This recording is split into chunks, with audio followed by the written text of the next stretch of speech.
Hi folks, Brian Meek with New Concepts here. Every so often we'll get somebody who emails us and is having trouble with their saw because the blade keeps slipping out of the clamps. The way our clamps are built, what they really are two hardened steel screws going head to head. The points of the screws are flattened off and they're fully hardened. In fact, they're harder than the saw blades are. So they can generate a tremendous amount of pressure. It's not usually the clamps that are the problem. It's 99 times out of 100, if you take the clamp apart, what you will discover is that there's a broken piece of a saw blade or metal sawdust or something down in there that's preventing the clamp from going all the way closed. It can get close enough, especially if there's another saw blade in there, but it doesn't quite close, which is what causes them to slip. The quick and easy fix for them is to take the knob out, and generally if you look in here, you'll find, if you look in there, you'll find a piece of a saw blade or something. If you don't really want to hunt around, what we usually do around the shop is we keep a bottle of compressed air kicking around. The stuff you use for your computers, and you just stick the nozzle right here in here, and that will blow anything that was in there out the hole. And about 9 times out of 10 that does it. You just stick your knob back in and away you go. You don't generally want to mess around with the anvil screw, which is over on this side, because if you do, you wind up having to get it positioned back in place so that it grabs correctly. I'll go over that in a second. But if that doesn't do it, the next step is pull the screw out and then pull the anvil screw out of the other side. You'll need a 5/64 Allen wrench for this.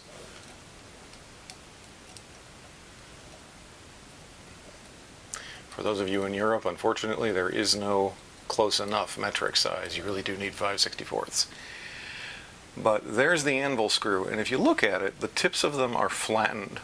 So you essentially get 2 screws just crushing the end of the saw blade. The next thing you want to do is look straight through here, right through the clamp, and you should see some piece of something in there, because there's the clamps are actually mechanically very, very simple. So there's got to be something in there that's keeping it from clamping. If you do see that, blow it out. In fact, here, let's get the compressed air, blow this thing out of here, and 9 times out of 10 that'll get it. As long as you've got the anvil screw out, the next step, one of the last things we do before we put them together, is to take the anvil screw, stick it on the end of an Allen wrench, and then rub it on a piece of 320 sandpaper. This black oxide coating that keeps them from rusting is also kind of slick, so sometimes we have discovered that the easiest way to make sure they don't slip is to take the oxide coating off the very tip.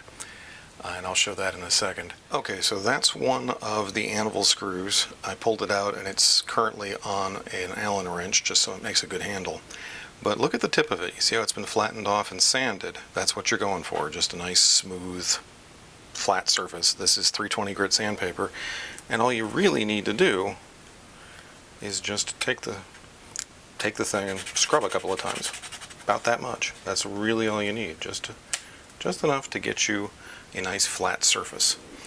You do the same thing with one of the knobs. Okay, to clean the end of the knob, take a good look at it. You notice there's a hole in the face of it. One of our secret little bits of New Concepts knowledge is that inside of that hole there is secretly a 5/64 Allen key socket, just like the anvil screw.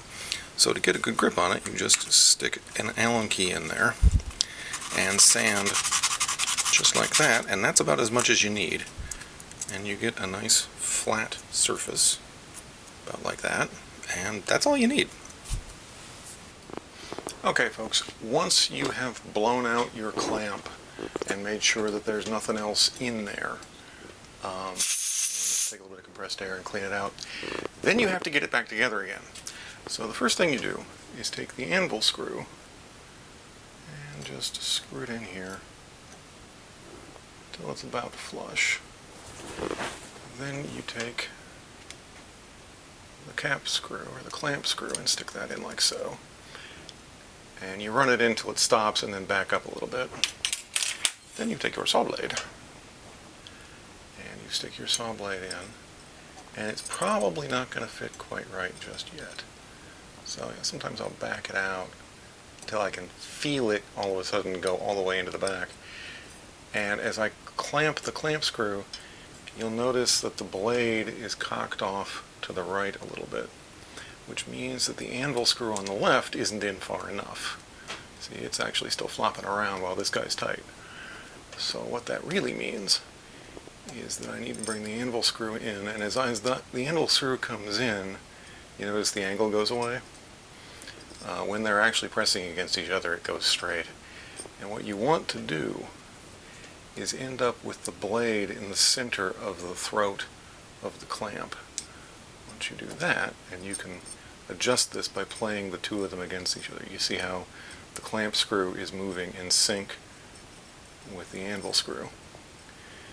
But once the blade is centered in the throat of the clamp, just tighten it and you're done. It's just that simple. I'm doing the front clamp just because it's easier to get a picture of, but the procedure for opening up the anvil screw and taking everything out and blowing it out is exactly the same with the front or rear clamp. It doesn't make any difference. I hope this has answered all your questions. If you still have trouble or if you have any other questions, you can always reach us through the website, newconcepts.com. And thank you very much.